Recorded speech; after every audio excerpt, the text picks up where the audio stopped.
In our previous video, we talked about adding a navbar to your site. You can also add a drop-down menu for a navbar item on Typedream. Drop-down menus are a space-efficient way to have many links on a navbar without using up too much space.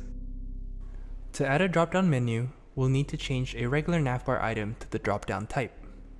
Click on a navbar item, then go to Type and select Drop-down. There are two types of drop-down menus you can choose from: Big Box and Card.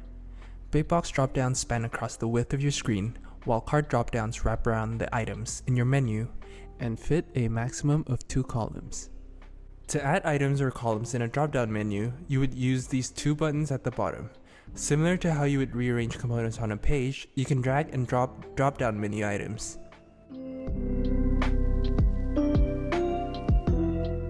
Finally, to customize the look and feel of the items in the drop-down, click on an item to reveal item settings.